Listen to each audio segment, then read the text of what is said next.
வணக்கம். மாலை முரசு செய்திகளை விரிவாக பார்ப்பதற்கு முன் தலைப்புச் செய்திகளை பார்க்கலாம். முதலமைச்சர் ஜோசப் விஜய் தலைமையில் இன்று காலை 11 மணிக்கு கூடுகிறது முதல் அமைச்சரவை கூட்டம். சென்னை தலைமைச் செயலகத்தில் நடைபெறும் கூட்டத்தில் புதிய தொழில் தொடங்க ஒப்புதல், தேர்தல் வாக்குறுதிகள் மற்றும் பட்ஜெட்டில் இடம்பெற வேண்டிய அம்சங்கள் குறித்து முக்கிய விவாதம்.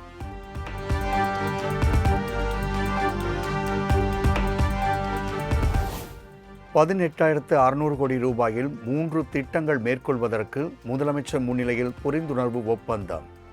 8,200 நபர்களுக்கு வேலைவாய்ப்பு வழங்கும் வகையில் தமிழ்நாட்டில் L&T நிறுவனம் 3 திட்டங்கள் மேற்கொள்ள உள்ளதாக தகவல்.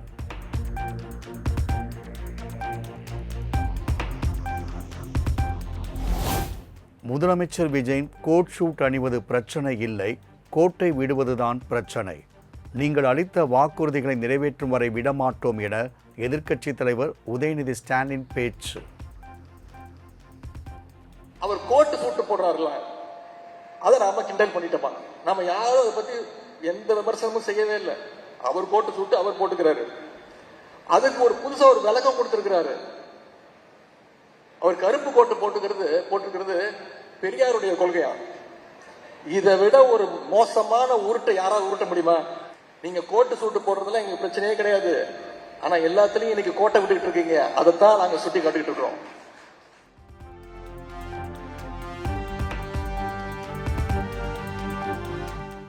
திரை கவர்ச்சி இல்லாமல் எதை வைத்து ஆட்சிக்கு வந்தீர்கள்? மிசாவில் சிறைக்கு சென்றீர்களா?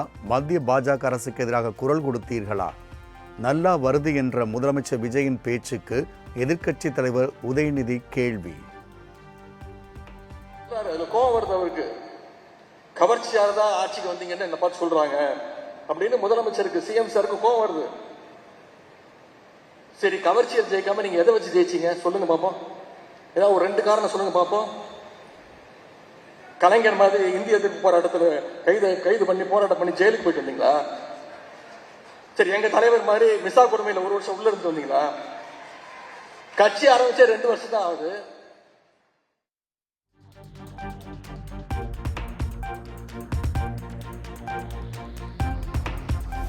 மின்துறை தலைமை அலுவலகத்தில் ஹார்ட் டிஸ்குகள் திருடப்பட்ட விவகாரத்தில் யாரும் தப்ப முடியாது என அமைச்சர் CTR நிர்மல்குமார் திட்டவட்டம். ஹார்ட் டிஸ்குகள் திருடப்பட்டது குறித்து விசாரணை தீவிரமாக நடைபெற்று வருவதாகவும் பேட்டி.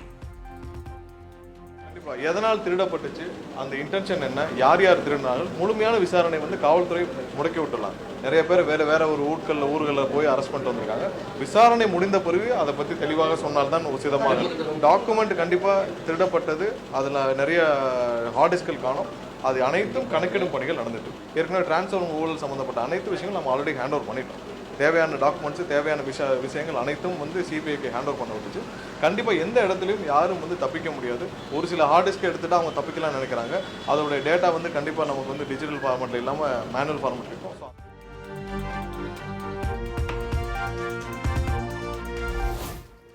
சென்னை மின்வாரிய தலைமை அலுவலகத்தில் ஹார்ட் டிஸ்க் திருட்டு விவகாரத்தில் சிபிஐ விசாரணை தேவை என EPS வலியுறுத்தல்.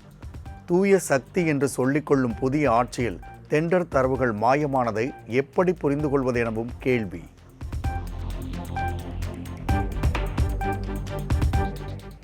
நடு இரவில் வந்து திருட ஹார்ட் டிஸ்க் என்ன மந்தையில் இருக்கும் ஆடா என எடப்பாடி பழனிசாமி கேள்வி. தூர சக்தியை காப்பாற்ற முயல்கிறதா பேர சக்தி எனவும் காட்டம்.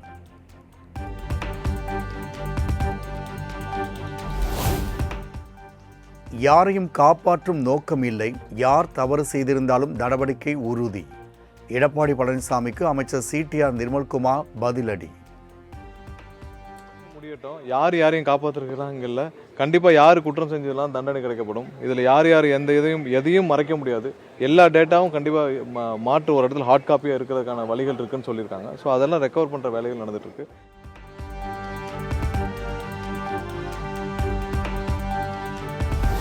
மின்வெட்டு பிரச்சனையை திசை திருப்பும் முயற்சியாக ஹார்ட் டிஸ்குகள் மாயம் என புகார் கூறுவது செந்தில் பாலாஜி. மின்வெட்டுக்கான காரணம் குறித்த ஆய்வுக் கூட்டத்தை அமைச்சர் நிர்மல்குமார் நடத்தவில்லை எனவும் பேட்டி. இதுவரைக்கும் நான் விசாரித்த வகையில் ஒரு ஆய்வுக் கூட்டங்களை கூட முழுமையாக மின் விநியோகத்திற்கான அந்த கூட்டங்களை நடத்தலை அப்படிங்கிறது தான் கருத்து. மின்வெட்டுக்கு உரிய காலத்தில் தீர்வு காணப்பட வேண்டும். அதற்கு சம்பந்தப்பட்ட அதிகாரிகளை அழைத்து பேசி ஆய்வுக் கூட்டங்களை நடத்தி அது சம்பந்தமான நடவடிக்கைகளை விரைந்து எடுக்க வேண்டும். அதை விட்டு அதற்கு மாறாக ஏதோ தவறுகள் நடந்ததை போல ஒரு தோற்றத்தை உருவாக்குவதும், ஏதோ ஹார்ட் டிஸ்க் காணாமல் போச்சு, ஹார்ட் டிஸ்க் காணாமல் போனால் யார் வேணாலும் நடவடிக்கை எடுக்கலாம்ல.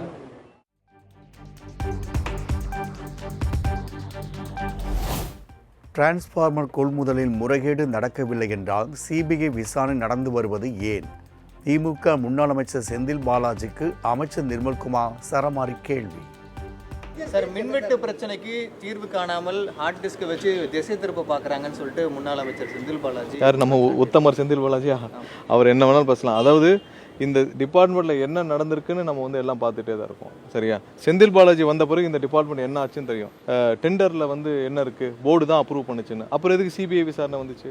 செந்தில் பாலாஜி இருக்கப்போ தானே இந்த டெண்டர் வந்து விடப்பட்டுச்சு, டிரான்ஸ்ஃபார்மர் டெண்டரு.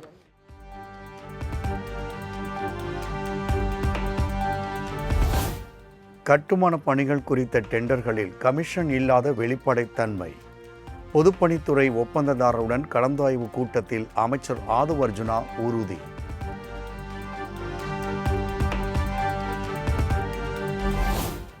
முதலமைச்சர் விஜயை அவரது இல்லத்தில் நேரில் சென்று சந்தித்த மதிமுக எம்பி துரை வைகோ.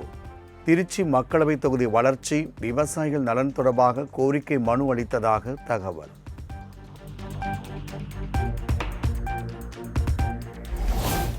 தமிழ்நாட்டில் 7 IPS அதிகாரிகளை பணியிட மாற்றம் செய்து தமிழ்நாடு அரசு உத்தரவு. மதுரை மாநகர காவல் ஆணையராக கபில்குமார் சரத்கர், ரயில்வே ஐஜியாக அபிஷேக் தீட்சித், நெல்லை சரக டிஏஜியாக திருநாவுக்கரசு நியமனம்.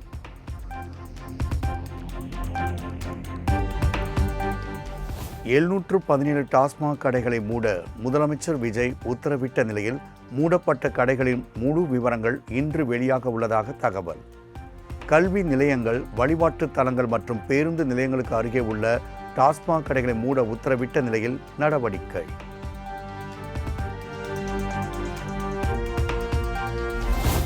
தமிழகம் முழுவதும் சார் பதிவாளர் அலுவலகங்களில் நடத்தப்பட்ட திடீர் சோதனையில் 37,75,000 ரூபாய் ரொக்க பணம் பறிமுதல். சென்னை, திருவள்ளூர், செங்கல்பட்டு உள்ளிட்ட மாவட்டங்களில் லஞ்ச ஒழிப்புத்துறையினர் அதிரடி சோதனை.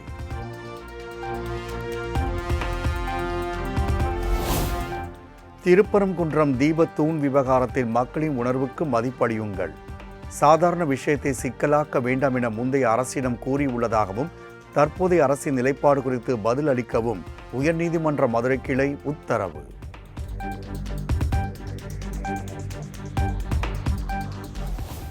கல்வி கட்டணத்தை அறிவிப்பு பலகைகளில் வெளியிட வேண்டும் என மாநில தகவல் ஆணையம் மற்றும் தனியார் பள்ளிகள் இயக்குநரகம் உத்தரவிட்டதன் எதிரொலி. உத்தரவை ரத்து செய்ய கோரி தனியார் பள்ளிகள் கூட்டமைப்பு சார்பில் சென்னை உயர்நீதிமன்றத்தில் வழக்கு.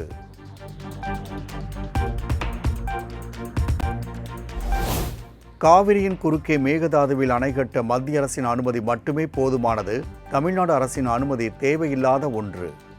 மேகதாது விவகாரத்தில் தமிழக அரசியல் கட்சிகள் கடந்த 30 ஆண்டுகளுக்கு மேலாக தொடர்ந்து அரசியல் செய்து வருவதாகவும் கர்நாடக முதலமைச்சர் DK சிவக்குமார் கடும் விமர்சனம்.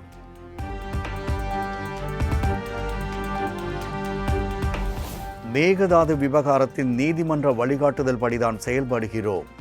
அணை குறித்த விரிவான திட்ட அறிக்கையை காவிரி மேலாண்மை ஆணையம் மற்றும் மத்திய அரசு ஆய்வு செய்து வருவதாகவும் DK சிவக்குமார் திட்டவட்டம்.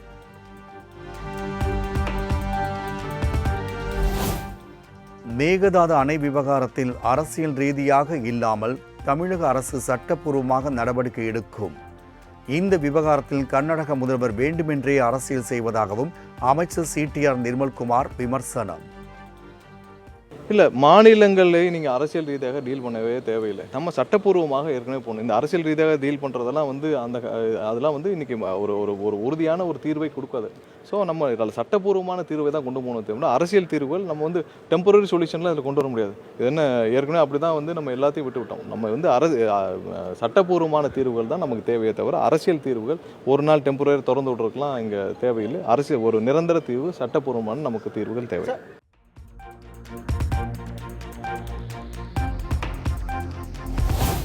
தமிழ்நாட்டில் காலியாக உள்ள ஒரு மாநிலங்களவை இடத்திற்கு காங்கிரஸ் கட்சியின் பிரவீன் சக்கரவர்த்தி வேட்பாளராக அறிவிப்பு. அதிமுகவின் சி.வி. சண்முகம் ராஜினாமா செய்த நிலையில் வரும் 18ஆம் தேதி நடைபெறுகிறது மாநிலங்களவை தேர்தல். சமூக வலைதளங்கள் மூலம் இன்று பிற்பகல் 12 மணியளவில் மக்களை சந்திக்கிறார் பாஜக முன்னாள் மாநில தலைவர் அண்ணாமலை. பாஜகவின் சமாதான முயற்சிகள் தோல்வியில் முடிந்ததாக கூறப்படும் நிலையில் புதிய கட்சி குறித்த அறிவிப்பை வெளியிடுவார் என அவரது ஆதரவாளர்கள் எதிர்பார்ப்பு.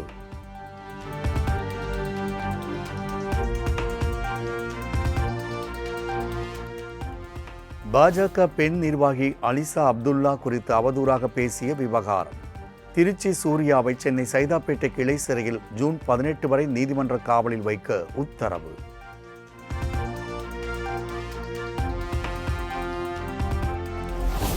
+2 மாணவர்கள் இன்று முதல் தங்கள் விடைத்தாள் நகல்களை பதிவிறக்கம் செய்து கொள்ளலாம். www.dge.tn.gov.in என்ற இணையத்தில் வரும் 16ஆம் தேதி வரை பாட வாரியாக பதிவிறக்கம் செய்யலாம் என அறிவிப்பு.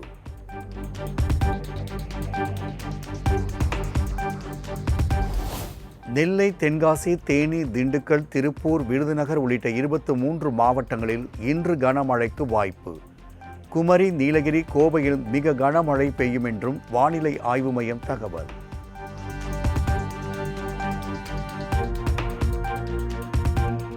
நீலகிரி, கோவை, குமரி, தேனி, திண்டுக்கல்லில் நாளை முதல் மிக கனமழை பெய்யும்.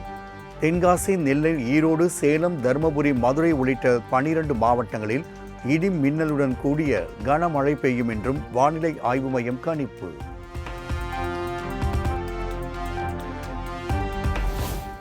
தமிழக கடலோர பகுதிகள், மன்னார் வளைகுடா, குமரி கடல் பகுதியில் வரும் 8ஆம் தேதி வரை மணிக்கு 60 கிலோமீட்டர் வேகத்தில் சூறாவளி காற்று வீசக்கூடும். பாதுகாப்பு கருதி மீனவர்கள் கடலுக்கு செல்ல வேண்டாம் என்றும் வானிலை ஆய்வு மையம் அறிவுறுத்தல்.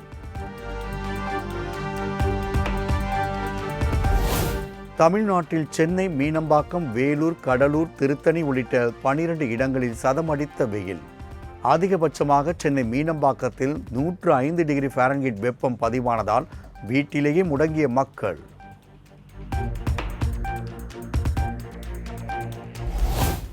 (4125 ஏக்கர் விவசாய நிலங்கள் பயன்பெறும் வகையில் 110 கிலோமீட்டர் தூரம் வாய்க்கால்கள் தூர்வாரும் பணி திருநள்ளாறு சட்டமன்ற உறுப்பினர் GNS ராஜசேகரன் தொடங்கி வைத்தார்.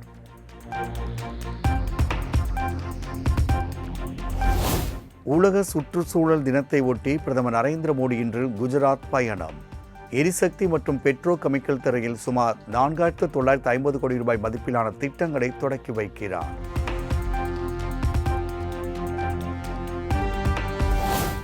இந்தியா வந்துள்ள வெனிசுலா நாட்டின் இடைக்கால அதிபர் டெல்சி ரோட்ரிக்ஸ்க்கு டெல்லியில் உற்சாக வரவேற்பு. பிரதமர் மோடியை சந்தித்து இரு நாடுகளின் நல்லுறவை மேம்படுத்துவது குறித்து பேச்சுவார்த்தை.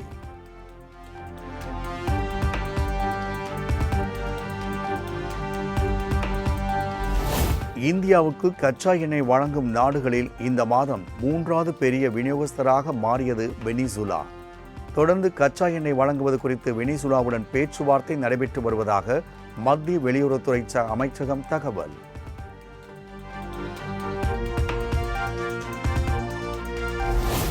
இரண்டாயிரத்தி 27ஆம் ஆண்டு இறுதிக்குள் நாடு முழுவதும் சுமார் 5000 எத்தனால் எரிபொருள் விற்பனை நிலையங்களை அமைக்க மத்திய அரசு இலக்கு. எத்தனால் பயன்பாடு மற்றும் குறைந்த எரிபொருள் இறக்குமதியை ஊக்குவிக்க திட்டமிட்டுள்ளதாகவும் மத்திய பெட்ரோலியம் மற்றும் இயற்கை எரிவாயுத்துறை அமைச்சர் ஹர்தீப் சிங் பூரி அறிவிப்பு.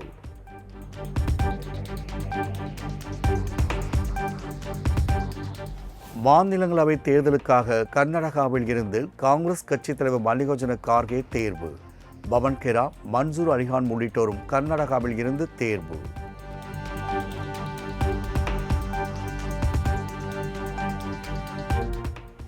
கேரள மாநிலத்தின் மொத்த கடன் சுமை 5 லட்சம் கோடி. சட்டப்பேரவையில் வெள்ளை அறிக்கை தாக்கல் செய்தார் காங்கிரஸ் கட்சியின் முதலமைச்சர் VT சதீசன்.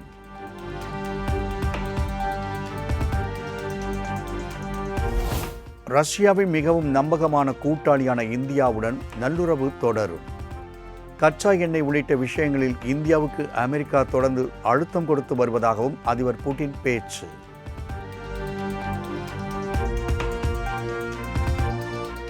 இந்தியா ரஷ்யாவுடனான கூட்டாண்மை இன்று நேற்று உண்டானது அல்ல, பல தசாப்தங்களாக தொடரும் நல்லுறவு. இந்திய பொருளாதாரத்தில் ரஷ்யா மிகப்பெரிய முதலீடு செய்துள்ளதாகவும் அதிபர் விளாடிமிர் புட்டின் திட்டவட்டம்.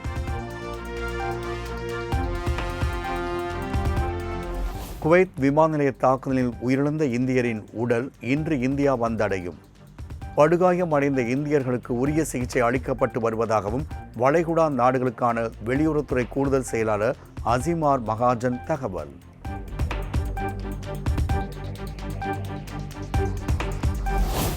மக்களவையில் காங்கிரஸ் உறுப்பினர்களிடமிருந்து விலகி திமுக எம்பிக்கள் தனியாக அமர லோக்சபா செயலகம் ஒப்புதல். தமிழகத்தில் காங்கிரஸ் கட்சியுடனான உறவு முறிந்ததை அடுத்து தங்கள் இருக்கைகளை வேறு இடத்திற்கு மாற்ற வேண்டும் என திமுக நாடாளுமன்ற குழு தலைவர் கனிமொழி கோரிக்கை விடுத்த நிலையில் நடவடிக்கை.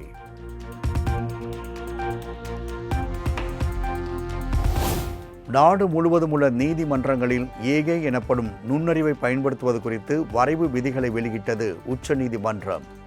மனுக்கள் தயாரிப்பு, மொழிபெயர்ப்புக்கு ஏஐயை பயன்படுத்தலாம் என்றும் நீதி குறித்த கேள்விகளை தீர்மானிக்கும் அதிகாரம் நீதிபதிகளிடம் மட்டுமே இருக்கும் என்றும் திட்டவட்டம்.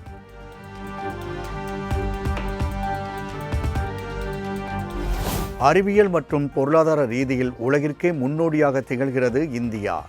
உலக அளவில் நடைபெறும் மோதல்களோடு நேரடியாக தொடர்பில்லாத இந்தியா போன்ற நாடுகளும் பாதிப்பை எதிர்கொள்வதாக நாக்பூரில் நடைபெற்ற RSS பயிற்சி முகாமில் மோகன் பகவத் பேச்சு.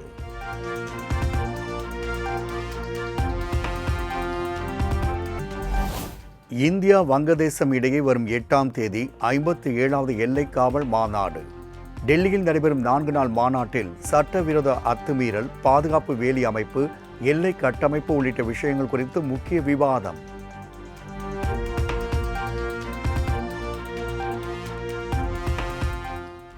தனது அணு ஆயுத திட்டத்தை விரிவுபடுத்தும் விதமாக அணுகுண்டுகளுக்கான எரிபொருள் உற்பத்தி செய்யும் தொழிற்சாலையை திறந்தது வடகொரியா. அதிபர் கிம் ஜாங் உன்னின் இந்த நடவடிக்கையால் வடகொரியாவின் ஆயுத உற்பத்தி திறன் மேலும் 2 மடங்கு அதிகரிக்க வாய்ப்பு.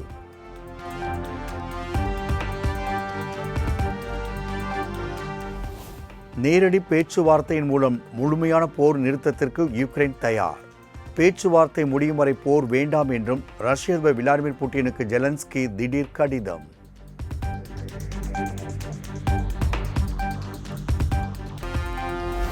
இந்திய T20 சர்வதேச அணியின் கேப்டனாக சூரியகுமார் யாதவுக்கு பதிலாக ஸ்ரேயாஸ் ஐயர் நியமனம். துணை கேப்டனாக திலக் வர்மா செயல்படுவார் என்றும் BCCI அறிவிப்பு.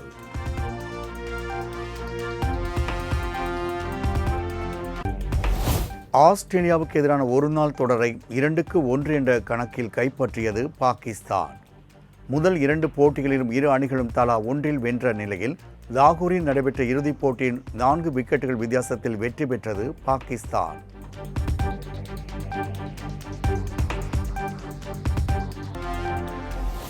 ஜனநாயகன் படம் லீக் செய்யப்பட்ட விவகாரத்தில் மேலும் 6 பேர் அதிரடி கைது. ஏற்கனவே 9 பேர் கைது செய்யப்பட்டுள்ள நிலையில் இதுவரை மொத்தம் 15 பேர் கைது செய்யப்பட்டுள்ளனர்.